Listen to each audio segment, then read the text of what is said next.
Hello everyone, and welcome to Kevin's Seventh Heaven. Today we are going to read The Telltale Heart by Edgar Allan Poe. True. Nervous. Very, very dreadfully nervous I had been and am. But why will you say that I am mad? The disease had sharpened my senses, not destroyed, not dulled them. Above all was the sense of hearing acute. I heard all things in the heaven and in the earth. I heard many things in hell. How then am I mad? Hearken, and observe how healthily, how calmly I can tell you the whole story. It is impossible to say how first the idea entered my brain, but once conceived, it haunted me day and night. Object there was, passion there was none. I loved the old man. He had never wronged me. He had never given me insult. For his gold I had no desire. I think it was his eye. Yes, it was this. One of his eyes resembled that of a vulture, a pale blue eye with a film over it. Whenever it fell upon me, my blood ran cold, and so by degrees, very gradually, I made up my mind to take the life of the old man, and thus rid myself of the eye forever. Now, this is the point. You fancy me mad. Madmen know nothing, but you should have seen me.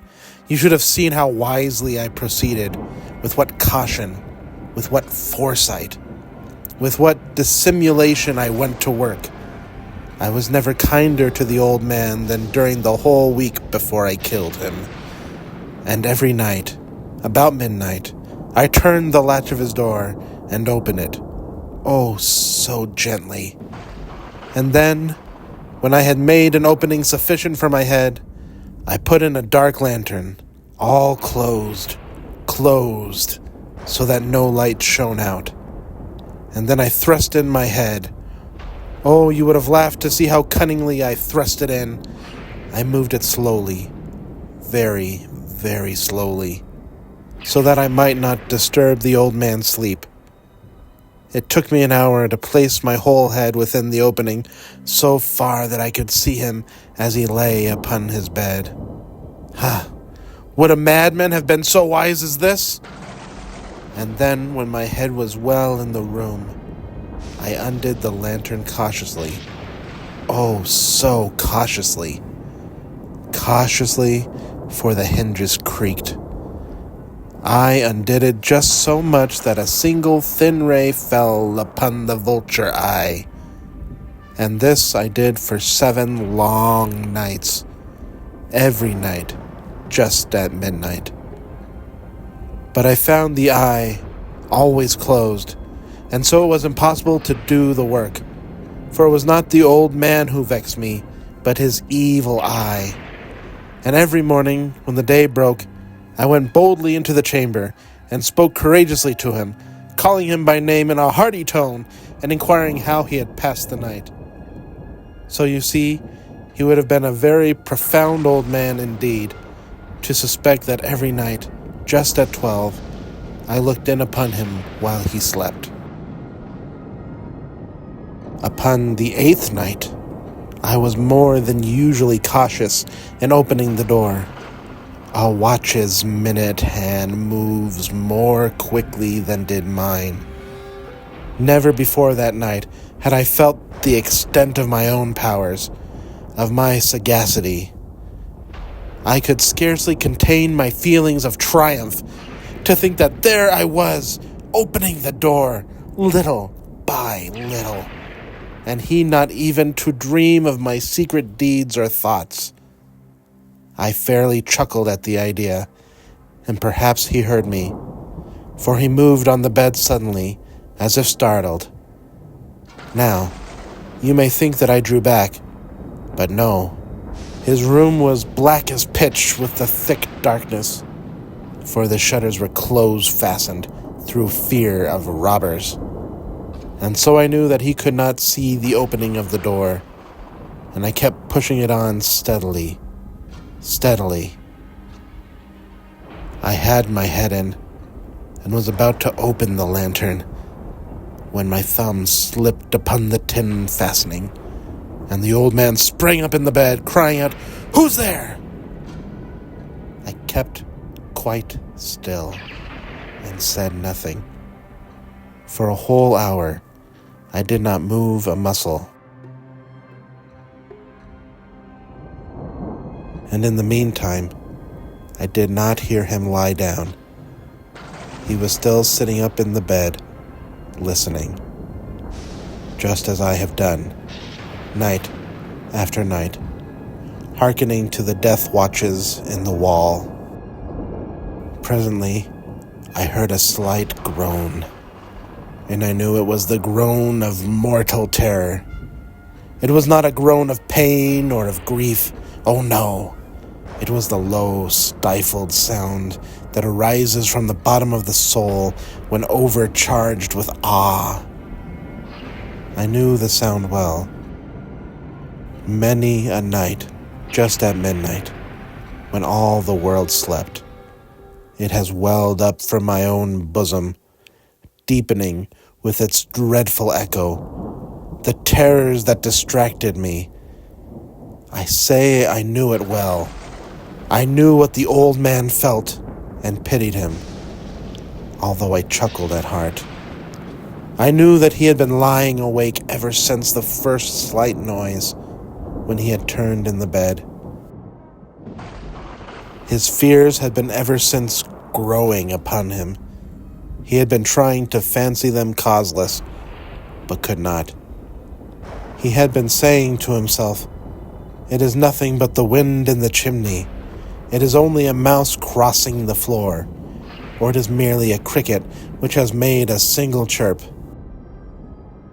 Yes, he had been trying to comfort himself with those suppositions, but he had found all in vain.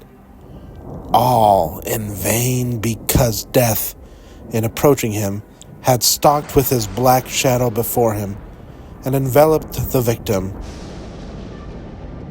And it was the mournful influence of the unperceived shadow that caused him to feel, although he neither saw nor heard, to feel the presence of my head within the room.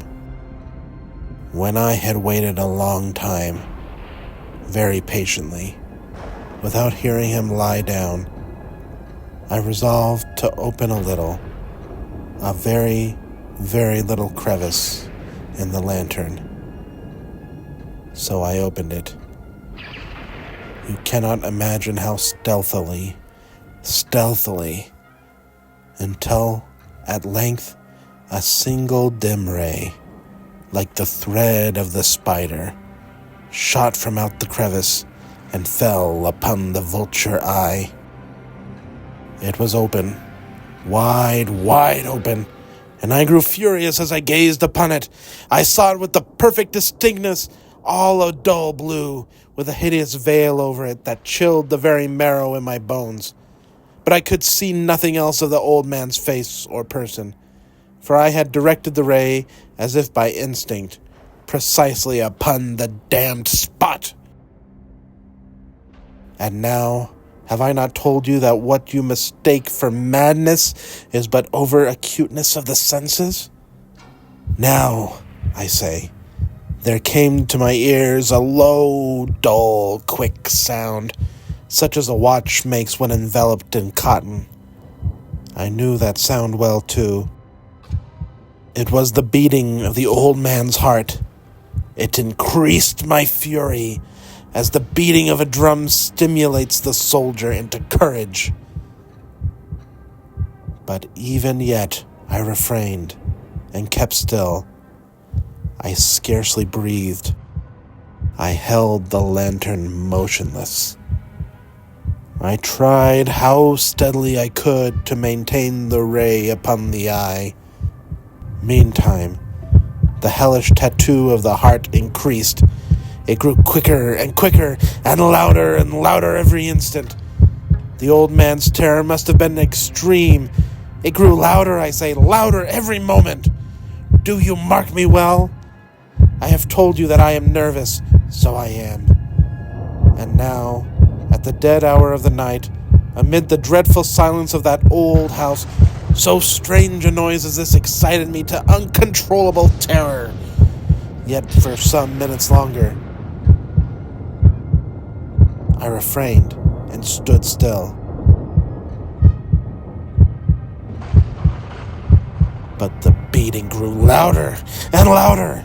I thought the heart must burst, and now a new anxiety seized me. The sound would be heard by a neighbor. The old man's hour had come. With a loud yell, I threw open the lantern and leaped into the room. He shrieked once only. In an instant, I dragged him to the floor and pulled the heavy bed over him. I then smiled gaily to find the deed so far done. But for many minutes, the heart beat on with a muffled sound. This, however, did not vex me. It would not be heard through the wall. At length, it ceased. The old man was dead. I removed the bed and examined the corpse. Yes, he was stone dead. I placed my hand upon the heart and held it there many minutes. There was no pulsation. He was stone dead. His eye would trouble me no more. If still you think me mad, you will think so no longer when I describe the wise precautions I took for the concealment of the body. The night waned, and I worked hastily, but in silence. First of all, I dismembered the corpse. I cut off the head and the arms and the legs. I then took up 3 planks from the flooring of the chamber and deposited all between the scantlings. I then replaced the boards so cleverly, so cunningly, that no human eye, not even his, could have detected anything wrong. There was nothing to wash out. No stain of any kind. No blood spot whatever. I had been too wary for that. A tub had caught all. Ha ha! When I had made an end of these labors, it was 4 o'clock, still dark as midnight. As the bell sounded the hour, there came a knocking at the street door. I went down to open it with a light heart, for what had I now to fear? There entered 3 men, who introduced themselves with perfect suavity as officers of the police. A shriek had been heard by a neighbor during the night. Suspicion of foul play had been aroused. Information had been lodged at the police office, and they, the officers, had been deputed to search the premises. I smiled, for what had I to fear? I bade the gentleman welcome. The shriek, I said, was my own in a dream. The old man I mentioned was absent in the country. I took my visitors all over the house.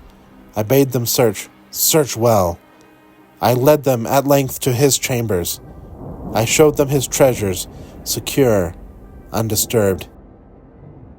In the enthusiasm of my confidence, I brought chairs into the room and desired them here to rest from their fatigues, while I myself, in the wild audacity of my perfect triumph, placed my own seat upon the very spot beneath which reposed the corpse of the victim. The officers were satisfied. My manner had convinced them. I was singularly at ease. They sat, and while I answered cheerily, they chatted of familiar things. But, ere long, I felt myself getting pale and wished them gone. My head ached, and I fancied a ringing in my ears. But still they sat and still chatted. The ringing became more distinct.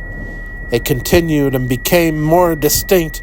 I talked more freely to get rid of the feeling, but it continued and gained definitiveness, until, at length, I found that the noise was not within my ears. No doubt I now grew very pale, but I talked more fluently and with a heightened voice. Yet the sound increased, and what could I do? It was a low, dull, quick sound, much a sound as a watch makes when enveloped in cotton. I gasped for breath, and yet the officers heard it not. I talked more quickly, more vehemently, but the noise steadily increased. I arose and argued about trifles, in a high key and with violent gesticulations, but the noise steadily increased. Why would they not be gone? I paced the floor to and fro with heavy strides, as if excited to fury by the observations of the men, but the noise steadily increased. Oh, God, what could I do? I foamed, I raved, I swore. I swung the chair upon which I had been sitting and grated it upon the boards, but the noise arose over all and continually increased. It grew louder, louder, louder.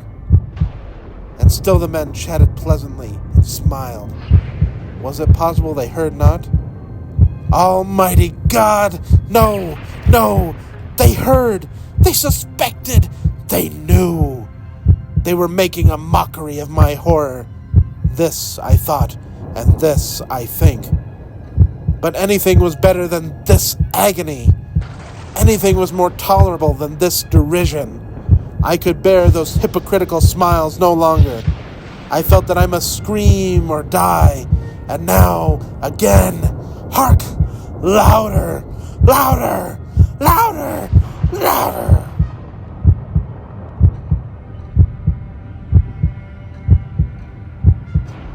Villains, I shrieked. Dissemble no more. I admit the deed. Tear up the planks. Here! It is the beating of his hideous heart.